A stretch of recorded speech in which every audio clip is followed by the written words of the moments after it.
Yes, welcome on into a special live edition of Locked On Auburn. I'm your host, Zach Blackerby. Darrell Dapprich will be joining me in a few minutes. Auburn loses to Maryland, gets thrashed by Maryland 31-13. And really, despite some late game magic by Hank Brown, everything would have been pretty negative. But now all of a sudden it's like, okay, Hank Brown, the dude's got it. Coming in as a third string quarterback in this game. And we'll discuss more about him in a moment. But the effort clearly wasn't there, despite the messaging from this coaching staff and several players that I talked to leading up to this bowl game, saying that, hey, this is important. This is something that this team cares about. Clearly that wasn't the case, because the performance showed something way worse. It wasn't a matchup issue. It wasn't a talent issue. And all in all, like, the game plan wasn't perfect, but I don't think it was really a game plan issue either. I think a lot of this came down to effort when it was all said and done. And obviously what Auburn put on the field wasn't as good as what Maryland put on the field. And that's, to be honest, just unacceptable. Darrell Dapprich joining us as well. Darrell, I think a lot of this had to do with effort. I think a lot of it had to do with lack of preparation. I don't think this was a talent issue. All right. Unable to hear? All right. We'll try again in a second then. As far as everything else, like we saw a few different things, and these were storylines going into it, right? Like Keontae Scott at outside corner. Could Kayan Lee step up? What did the defensive front seven look like without Marcus Harris? And we got some of those answers. And over the course of the game, like really after those first three drives, I thought the defense was fine. Maryland jumps up 21-0 very, very quickly. And then all of a sudden, like, okay, Auburn's able to score. After that, the only other touchdown Maryland scored was a defensive touchdown. It's like the defense did their job late. It's just, it took them a while to get going. And it is kind of interesting, if Peyton Thorne doesn't throw that pick six, does the game develop a little differently, just because then it's a 2-score game, in the second half. And maybe once the offense kind of started to be able to move a little bit, when our boy Hank Brown went in, would the game have developed differently? A few things about the offense that I think we have some major concerns with is the offensive line. The offensive line that played today, I thought, was dramatically worse than what we've seen all season. And I don't think that was a Maryland thing. I don't think that was something that I expected. And I wonder how the coaching staff is going to deal with that. And it could be chalked up to effort. All right, I think we got Darrell now. Offensive line being bad. That surprised you, Darrell? It did. I felt like they were going to do a little bit better job against Maryland's front. There wasn't the opt-outs that we thought was going to happen. That was on the defensive side of the ball. So I was a little bit surprised that the offensive line got manhandled like it did. It really was a little bit of a shock to me. Yeah. Game plan. Do you think game plan was the issue, or do you think it was more execution and effort? Well, I think early on it looked to be game plan preparation. I think there were some things that looked to me like Auburn was not very prepared at all for this football game. I always feel like these bowl games, a lot of times that aren't playoff games or New Year's Six bowl games, come down to the team that kind of wants it more. I thought Auburn was really wanted this bowl game. They hadn't been to one last year, so I thought that they were going to be really excited to play this game.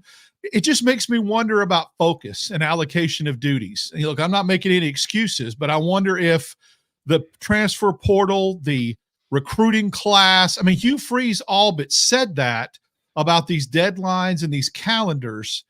Not that should be an inherent excuse, because there really is no excuse for that kind of performance from a preparation standpoint. You have to be ready to play. And look, other coaches have to do it.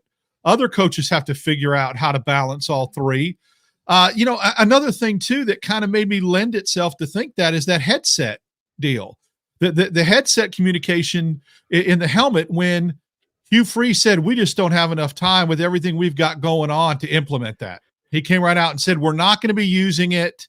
The helmet communication that Maryland used, Auburn did not use. They declined to use it and let Maryland use it, and just said, we don't have enough time or preparation to implement something like that. Now, I thought that was an SEC-wide decision. Am I off on that? No, Hugh Freeze allowed Maryland to use it. I know that, And but yeah, I thought the SEC, I thought all SEC teams turned that down in their bowl games. the way they described it on the broadcast and what I read I know, is that but Hugh Freeze, what we read beforehand, though, I thought that I saw maybe something on 3 where they talked about how the SEC teams didn't do that because they were going to tackle that topic down the road. But I may have misread that. Yeah, they could have, and that would have been a late developing factor because everything up to that point said that it was just going to be Hugh Freeze, and that Maryland, if Auburn wanted to, they could have kept Maryland from doing it if they didn't do it, and they said go ahead. I think that would have been cheap though on Auburn's part to say right. No just because of that. So yeah, clarification would be good on like, that. Is that why? Like that's not why Auburn looked bad today. No, I'm just saying it speaks to the whole concept or precept that juggling multiple things and multitasking seem to be lacking. And if other coaches can find a way to do all that and implement the headset helmet thing for a freshman quarterback, I think Auburn should be able to. I just feel that way. But it looked like the focus was and the attention to detail were on other things. And then the play calling issue. When you talk about preparation or execution, I'd love to get clarification because we're not there at the press conference. Why did it take Hugh Freeze allegedly so long to start calling plays? Yeah, I mean, clearly the plan wasn't to involve Rivaldo Fairweather and Jarquez Hunter early. Like clearly that was a decision that was made, or you would have found a way to get them the ball more in the first quarter before you're down by 3 touchdowns. I mean, that was just an egregious error. And how many times have we seen that? When Auburn goes into these games, the LSU game plan kind of stands out as we kind of think back over how the season's developed, Darrell. But it's just so many times it takes them a while to get the ball to their best players. And their best offensive players right now, I don't think this is a stretch to say the best offensive players are Jarquez Hunter and Rivaldo Fairweather. And then I'd probably put Damari Austin at 3. And just finding ways to get the ball to the running backs, that doesn't seem to be a part of what they wanted to do early. And I mean, Jarquez Hunter he had 13 touches for 44 yards, and he had 2 catches for 7 yards. I mean, that's just not what you do when your offense is so limited, both from a scheme standpoint and from a talent standpoint, because you just don't have many guys you can trust throwing the football. I mean, really, until Hank Brown came in, anytime you threw to Cam Brown or Shane Hooks, it was just like a wasted throw consistently throughout the season. Now, then our boy Hank comes in, and we'll talk more about Hank in a second, but you started to see kind of some rhythm. And that's the power, Darrell, of 1 or 2 completions. It totally changes the flow of an offense. And that's just been something that Auburn has had such a hard time doing. They just can't get started. That's a big part of it, is you got to figure out as a coaching staff, you've got to figure out how to get started. They got started early against Mississippi State. They got started early against Vandy. To some extent, they got started against, obviously, Arkansas, but to some extent, they even got started against Alabama early. And once you get an offense going, it's easy to keep it. Momentum's a real thing. Some people will tell you it's not. It's a real thing. And Auburn just couldn't get it going until Hank Brown came in and he completed a few completions. Multiple completions are absolutely great for rhythm. And I think it just, looking at Jarquez Hunter early, the first couple drives, they forced the ball to him early. He only got 3-4 yards. They got very predictable. So to answer your question about why Fairweather and Hunter would not have been targeted a lot earlier, sometimes I think Auburn tries something and then goes away from it too early and doesn't continue to show that stick-to-itiveness and keep going after it. It's amazing to me. I was very disappointed with some of the effort of the wide receivers. Jay Fair a couple times did not run his complete routes. He cut them short. Cam Brown did not come back for the football, didn't fight for the football. That kind of stuff, inexcusable. You have to be able to show a little more effort. And that's probably why Auburn's going after receivers in a freshman recruiting class and in the portal.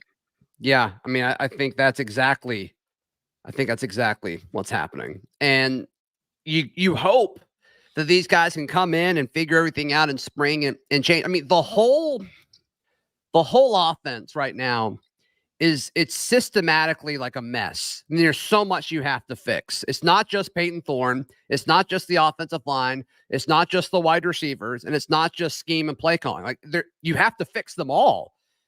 And I mean, what do you do when you get a house and the foundation's messed up, the walls are bad, the roof is bad, the plumbing's messed up? Most of the time, it's easier just to tear it down. And I hope that's what they do when they go into spring, or at least the coaching staff as they prepare for the spring, is they tear everything down. They start over. It may be with Philip Montgomery. It may be with a new offensive coordinator. We'll see what the next few weeks hold regarding that. But whatever it is, you have to start over offensively. And I think you've got to ask the questions, even the questions that you probably know the answer to. Who is the starting quarterback? Who are our best 5 offensive linemen?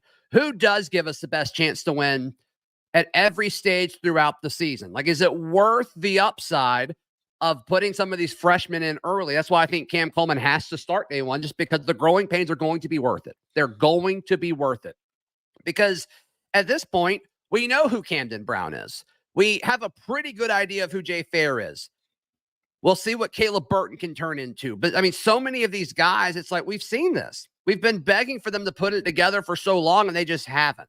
You can say that about some of the guys on the offensive line as well. And so to me, I just hope the staff begins to ask question after question after question, and sure, use this tape from the Music City Bowl loss. But also, I mean, you've got to use tape from every snap that these guys have played this season. The first question this staff needs to make, or needs to have, if you're talking about that, if they're being honest with themselves, is they need to start looking in the mirror. And it starts with the head coach. And let me tell you why.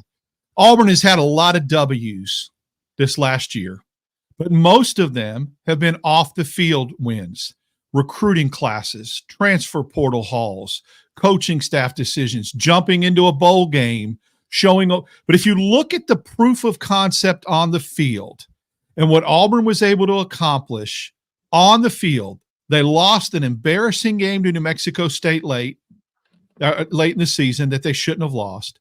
They couldn't stop 4th and 31, and you had a chance to put a foot on the throat of your rival, and they would not be playing on Monday. Alabama wouldn't. And whatever's good for your rival is bad for you, and vice versa.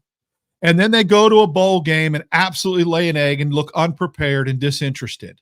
Mm-hmm. So on the field has to have – they've had a lot of great off-the-field things.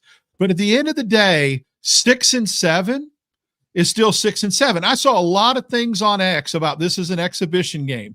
We should treat it this way. I get it. It is. I get that. It's really not an exhibition game, though, because it counts in the standings. It counts in your official record. And had Auburn won this game, Zach, they could have had a winning record.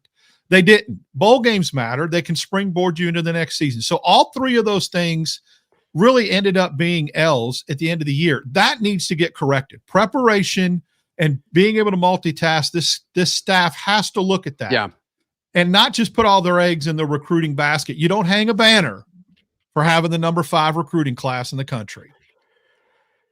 It can lead to you being able to hang banners. It's certainly the first part of it. And you know, would you have rather have another win this year or have, a recruiting class that's 2 or 3 spots worse? Like, I genuinely don't know the answer to that. In the short term, you definitely take the extra win, but also, like, it's nice these last few guys that they got. Like, so I mean, there's a lot of variables that go into that, but quarterback play has to get better. It has to get better. And clearly this staff thinks that Peyton is the guy to do it. We'll see. Did Hank Brown do enough in the 4th quarter to prove anything? I don't know, but you have to open up the quarterback competition. And we've talked about how you and I have talked to folks that it sounds like Holden Geriner is going into spring with the opportunity to get the job from Peyton Thorne. I'm skeptical of that. I'm just going to be honest with you, but I hope that is a true competition. And based off of what we saw today, I mean, look, Holden's gotten more reps with the ones than Hank Brown has. And Hank went in there and he was torching it for a little bit. I think if you would have given him a full half, I think it would have resulted in more touchdowns there. I really, really do. It's just I don't know. He put the ball in the air where guys could make a play. And I think that's very, very crucial. And that's something that I don't think Peyton always does. So you just got to hope. You just got to hope that it is a true quarterback battle again this spring. Hank Brown was the lone bright spot, was the only thing that made me smile during this whole game, I'll be honest. Darrell, And look, I am so happy for that kid. I don't care. And I don't care that it's late. It matters because it was the same defense that Thorne and Gerner saw. And look, here's the proof of concept for me. We talk about proof of concept. Dudes that were dropping passes all freaking year for Auburn, Brown and Hooks, made great catch. We're catching the ball. And Jay Fair made a nice catch on that slant route. So, I mean, what's the difference that all of a sudden these guys start catching? Maybe it's ball placement. Maybe it's ball placement. Maybe it's the way the ball comes out. Maybe it's the way velocity or trajectory. I don't care. I just know dudes that had the dropsies all year made plays when Hank Brown was in there. And I think that matters. I do think that matters, man. A catchable ball is totally a thing. It's totally a thing. And I'm not saying Hank has it better than anybody else in this roster, but based on what we just saw, he did. During that 60 minutes of action, he did. Small sample size, still, I certainly think that it's there. And so, I mean, and just like, that was the thing that's impressed me most about Hank, and I haven't really championed Hank as much as I have, like, as far as on camera as I have, like, in conversations. But the thing that stands out to me about Hank is that kid's composure is unbelievable. You see it in his high school tape. And then I talk to him all the time, both on here and then off camera. That dude is so composed. That guy knows what he's going to do. His confidence is. I would bet that kid wasn't nervous at all doing that. That's just the kind of guy he is. And that's what you want in a quarterback. I mean, he was very stoic. He didn't get too high. He didn't get too low. And I think that's what you want in your quarterback. And I think that feeds to the guys around you. So props to Hank Brown. He comes on the show every other week. I'm going to get him on early next week. Hopefully we'll see what his schedule looks like, but I am so happy for that kid and just the processing that he did. I mean, those were his first like college reps, Darrell, and you saw him looking downfield and then he knew immediately where his check down was. And like you see veteran quarterbacks at Auburn that don't do that.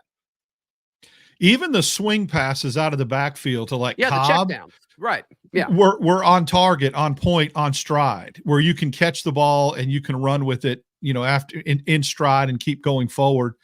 The last throw in the end zone seemed to be a little miscommunication. It almost, I don't know if the receiver was in the right spot. I was so hoping that Auburn scored there just to give him more confidence, incredible. Make it 31-20. I mean, I get it. It is what it is. But look, at the end of the day, we were joking like a month ago thinking that Hank Brown was going to start this bowl game. I almost wish he would have. Would have been fun to see what he could have done the whole game, right? We thought Thorne was going to enter the portal. We thought Auburn was going to go get a portal quarterback. There were so many what ifs that didn't come to fruition that there was a real possibility. Everyone was like, well, who would start the bowl game? We were like, well, Gerner or Hank Brown. That would have been fun to see what he could have had as far as a week of prepping. Yeah. Would have been awesome. Yeah, because that guy's not getting hardly any reps. He did say, since Robbie entered the portal, he's got a lot more reps during the bowl prep.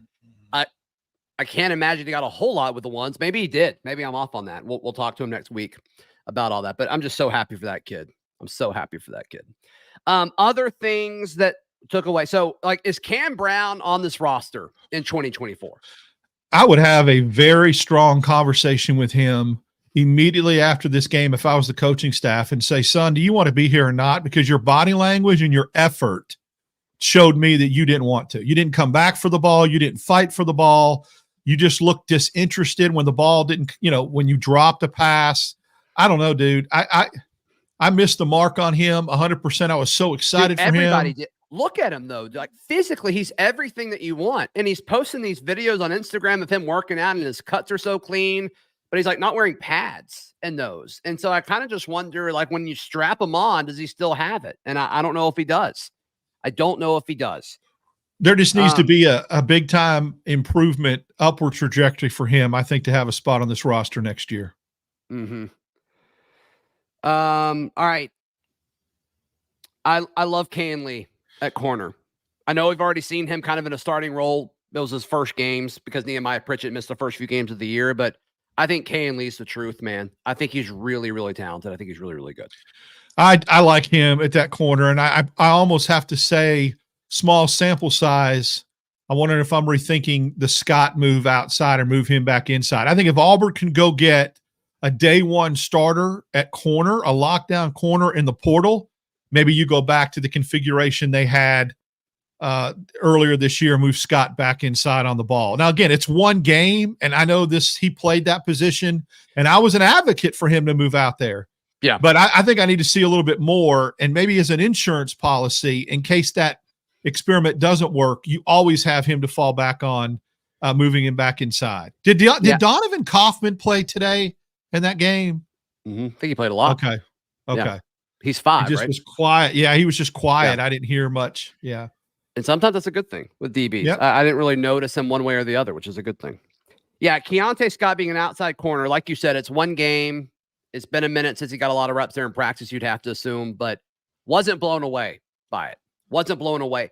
I think Keontae's strength is moving laterally and moving forward. And as a corner, you've got to turn your hips and run. And I don't know, it's just been a minute since he's done that probably because he didn't look comfortable doing that. So can he fix that over a spring and an off season? Yes, absolutely. But I think it's worth noting. He swiveled his hips on that one play really nice and peeled back, but you got to make that interception, right? That's to complete the play. I mean, yeah, he broke it up because he recalculated, recalibrated, swiveled, pivoted, and went back to the inside to track down the receiver. But that ball is a ball you've got to catch. You've got to pick that off. Yep. Corners like that make those plays if you want to play that position. You're right. You're right. Why do you think we saw so little Jay Fair? We saw him late, which was interesting when Hank Brown was in. Well, we suddenly noticed everybody when Hank was in. I mean, Shane Hooks caught a pass when Hank was in. Camden Brown caught a pass when Hank was in. Jay Fair caught one. The running backs caught one. He used the whole field, which was great. We haven't seen anybody else do that. I know earlier in the game, Jay Fair ran a route and he stopped his route short and kind of quit on his route. Now, I don't know if that was the reason why we saw so little of him, because if that was the case, we would have seen a lot less Cam Brown if we were looking at things like effort. So I don't know. I think he's a guy that can be counted on next year to come back and maybe take a step forward. I'd like to have him back in that receiver room. I really would. Yeah. Jay Fair's limitation seems to be more how he's used, not necessarily himself, if that makes sense. Because I think when he's thrown the ball, he's not perfect, but most of the time when he's thrown the ball, he does his job if it's a catchable pass. So, Brandon Fraser's role, do you think that's his? I mean, he played a ton today, and I'm sure a lot of that had to do with Fromm entering the portal and not playing today, but they put him a lot as the receiving tight end, and they put Fairweather at receiver. I'm curious if that was a game plan specific thing or if that's how we may see more of Frazier next year. I think Frazier has emerged a little bit as that guy that catches that little pass in the flat inside the 5 and has the body size to get into the end zone because you're not bringing him down with, a one-on-one tackle. And that's exactly what he did on Auburn's first touchdown. He caught the little flare pass. He caught it at about the 3 in the flat. He was able to barrel his way into the end zone. He's got a role there. I don't see him as a middle of the field guy or a down the field guy, although he did make that nice catch, I think, earlier in the year on a deep ball from Robbie Ashford. But, I like him with his size. He's so big. I think he can take up space inside the 5, inside the goal line. And again, he has the knack to be able to shed tacklers and get in the end zone. Yeah. Yeah. Hugh Freeze was just asked about the quarterback competition. He said it's wide open. If that's true, Darrell, if they all get equal reps, I think Hank wins the job. Is that crazy to say? I know I've said, when I signed him to an NIL deal, so many people were like, why did you do that? Why did you do that? I really think this guy's going to be it one day. And I'm just so glad. I'm so glad that he got his opportunity today. I am giddy for this kid. Yeah, we talked about small sample size. He looked very composed. I would like to, pump the brakes a little bit, see what happens through the spring. I know. I get it. But I like it. I like it. But the way the ball came out of his hand, the ball placement, that kind of thing. He is a winner. He is a very, very, again, composure. That's something you can't coach. You either have that attribute or you don't. And he seemed to have it. Now, did he come in the game and Auburn was down 31-7 and you have nothing to lose and there's no pressure, you can play loosey-goosey and let it fly? Yes. I mean, let's be honest. But again, I think he's got some attributes that just show me that he's a very level-headed, composed kid. It wouldn't shock me. It wouldn't surprise me at all if, he made a push. But again, if you're going to have this open competition and Thorne isn't your guy that's anointed next year, then I do not understand why you didn't go out and try to get somebody in the portal. That's a great point. Yeah, especially with the NIL funds that appear to be available to this program. I'm with you. And I was surprised that they didn't. I mean, the first several days that, we did a show after the portal open, we're like, which quarterback makes the most sense? Because we were fully expecting them to. And then they all signed elsewhere. And all of a sudden it's like, okay, are we doing it? And then, Hugh Freeze is, and I guess there's two sides of that coin, right? Hugh Freeze could be saving face and say we struck out with some of the quarterbacks, or he could say, hey, publicly we're backing Peyton Thorne here. It could be either of those things. I don't know, but yeah, I'm with you. If it truly is an open competition and it truly is wide open, yeah, you should have brought in another quarterback, and you still have time, I guess, technically. You do, and there's still a couple dudes out there, and I mean, we went that route last year with Thorne coming in late. You just hope that Auburn didn't miss on some targets early and some guys that they had, maybe that they wanted a month ago, and they looked at the receiver room or they looked at Auburn's struggling offense and the ineptitude and was like, I don't want to go there. That's scary to me. It's the chicken or egg argument. So you've got to start showing some success and some production on the field, I think, before portal got. Now, it didn't hurt Walker White or the Freeze 4, coming. I get that. But established dudes that have 1 year to prove themselves to get in the league, they may not have that patience. You know what I mean, Zach? They may need instant results and instant gratification. Yeah, and that's the whole argument for transferring is you're going to a place that benefits you instantly. And Auburn may not be that destination for you right now if that's your mindset, which I don't think it's a bad mindset to have. But the offensive line being bad today really shocked me, Darrell. I was really surprised with how poor it was, specifically in pass protection.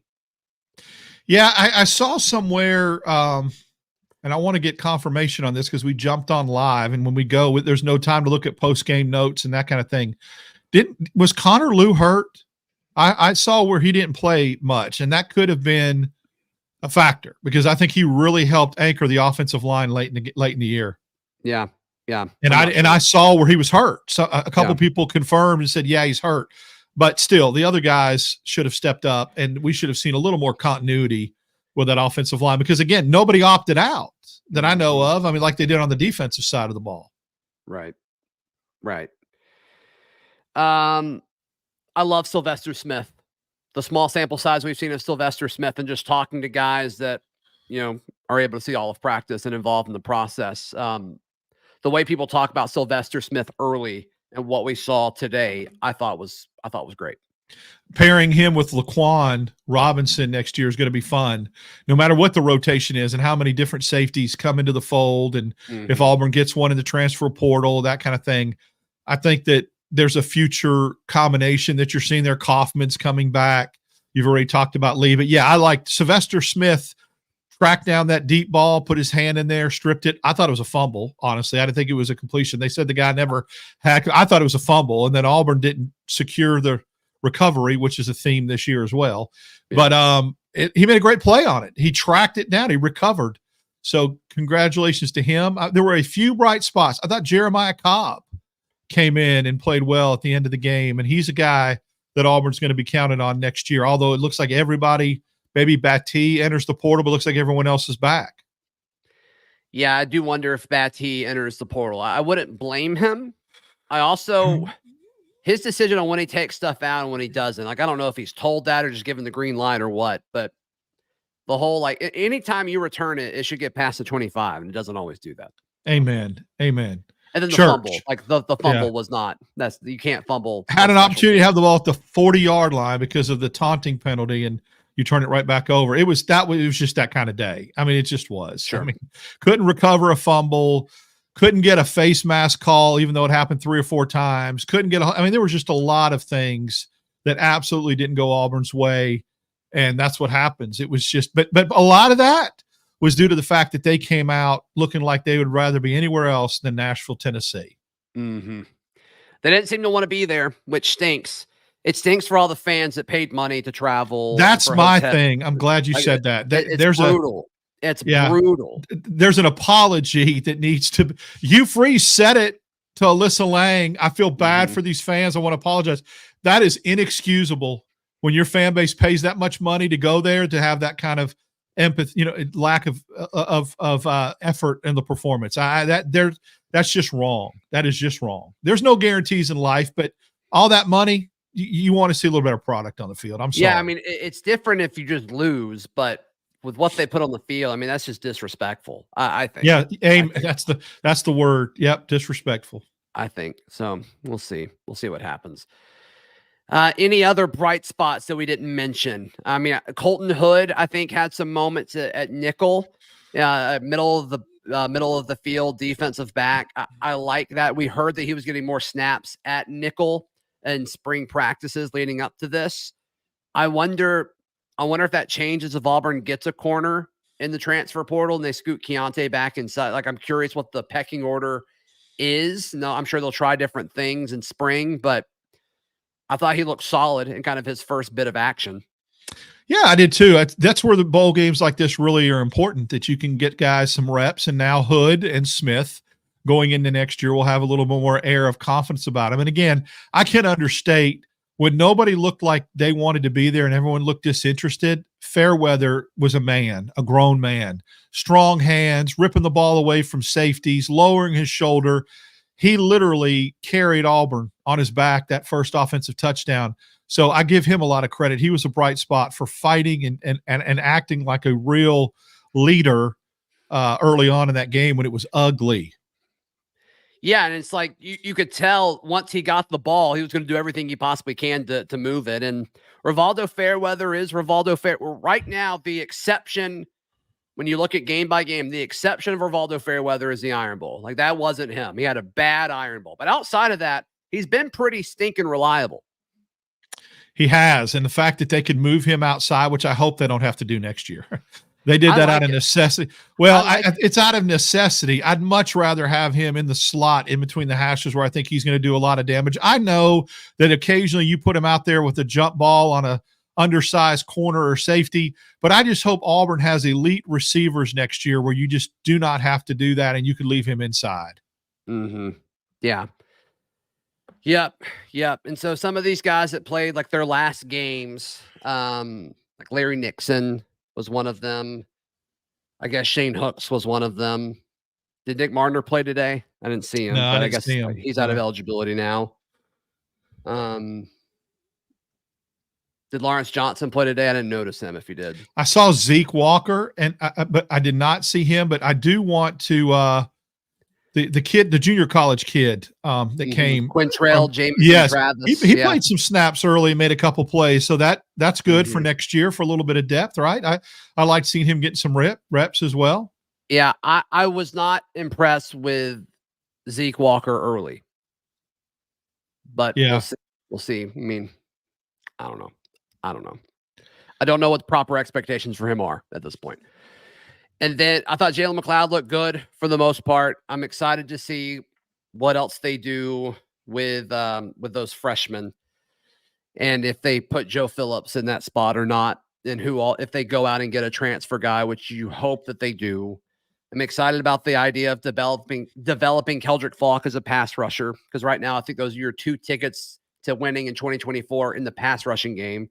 Is Jalen McLeod staying healthy this offseason and developing Keldrick Falk. I don't think you're going to go out and get another stud that can rush the passer at the level that those 2 guys could in 2024. So that's a lot of pressure on those 2 young men. I would have liked to seen a little bit more from Falk today. He seemed a little bit invisible as well. Mm-hmm. I thought he would be a little more disruptive. I think the one thing, another takeaway, and I could be 100% wrong, but it's going to be interesting to see if this plays out in the next month. My prediction is, and my feeling is, because of the output and the result of this game, I think Auburn's going to hit the portal a little heavier than I thought going into this game. Based on just like a knee-jerk reaction or an evaluation standpoint? Evaluation, like here's what we have. We need more. We've got to get some guy. We need another receiver on the outside. We need some more defensive linemen. We need maybe a cover corner to move. I think there's some things that were exposed today that may have Auburn take a different approach and take a pause on what they're going to do in the transfer portal the next 3 weeks to a month. But I mean, they were going to fill those spots, though. You just think they're going to dedicate those scholarships to different position groups than they would have? I don't fully understand what you're saying. I think more bodies. I think there'll be more bodies, even if with an upgrade type scenario. Even guys that have positions currently, you look at that and go, I got to upgrade that position. It may be time for him to get in the portal. I've got to upgrade it. I'm going to go get more. I'm going to go get more bodies in the portal from a number standpoint than they probably would have, I think, going into this game. It looks like it's a little bit more of a necessity. But they were going to get those guys anyway. I mean, they're not going to waste scholarships. No, I'm thinking that they may get more guys, higher numbers. Like go over 85 and process people? Maybe try to convince kids that they didn't think needed to move on, that they need to move on. I see. I gotcha. Like a Batty, like guys where you don't necessarily need that scholarship. I know you mentioned Batty possibly entering the portal. Well, and we mentioned, what are we going to do? There needs to be a really heart-to-heart with a guy like Cam Brown. Sure. Yeah, I gotcha. Sorry that took so long for me to understand what you're saying. Yes. No. I was not. I don't want to call people out in particular, but even along the defensive line, if it ain't happening and you don't know what their role is going to be, and they really didn't show out. They were given an opportunity to show something today. If they didn't, maybe it's time they move on with their life's work, and you put somebody else in that role. Especially I hate to keep calling the guy out, and part of it is it hurts because we had so much hope for him, and he's so physically gifted, but. I mean, Cam Brown, it's not like he wasn't given an opportunity today, but if you're going to throw it more than 20 yards downfield to a dude or more than 10 yards downfield in a 50-50 ball situation, and it just doesn't look like you're fighting for it. And as a receiver, you need to be obsessed with doing anything you possibly can to catch the football. And it's not a physical attribute thing or even dropping a ball. It's an effort, fight, and want to is why you may want to put someone there that does want to be there then. Yeah, I think so. And it stinks to say this guy doesn't want to be there, but it's just, if you look at him when he's throwing the ball versus somebody else, like a Rivaldo fair, like when Rivaldo is throwing the ball, you can tell he's doing everything he possibly can to get his hands on it. And he does most of the time. And so, yeah, I just Burton's another one that really fights. I agree to with make that. catches. He really does. I'm very high on him. I can't wait to watch him next year.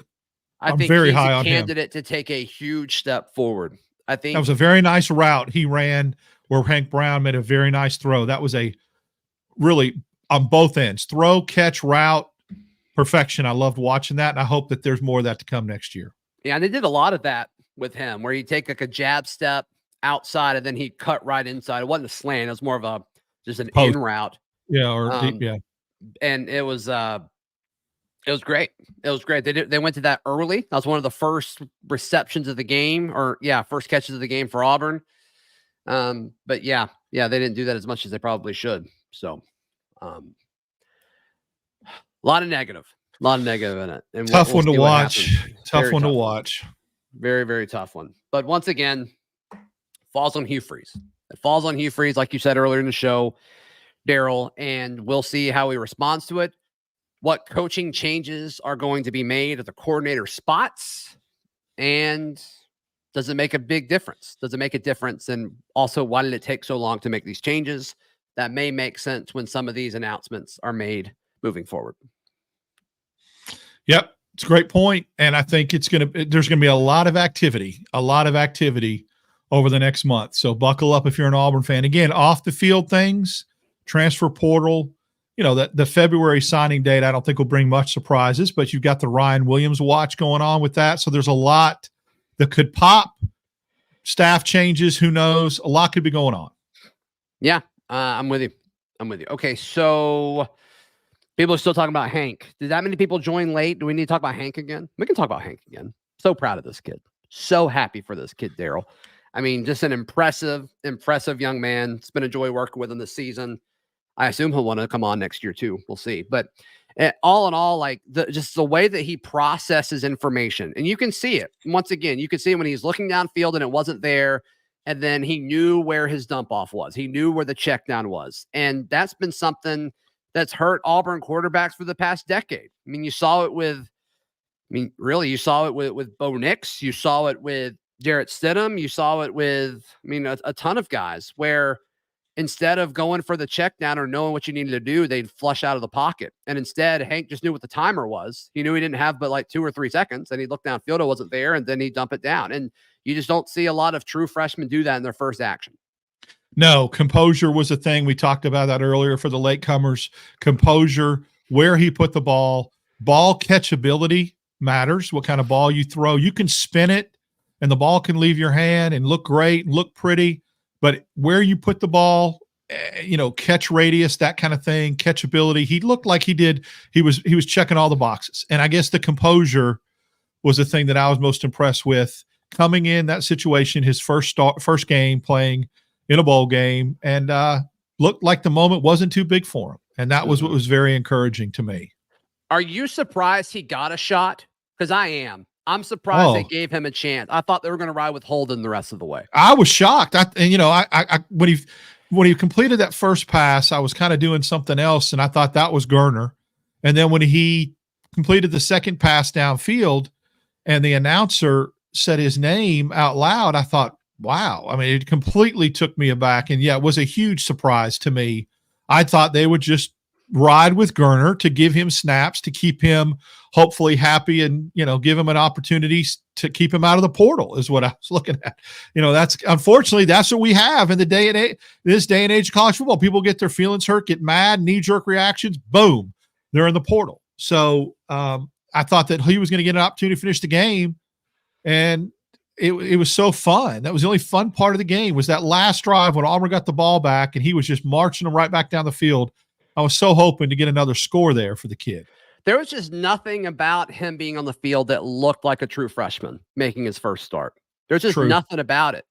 How he operated, how he communicated, how he responded, whether it was a good or a bad play. Like, it was just very stoic. And I think that's an underrated part of how you look at quarterbacks that have that it factor.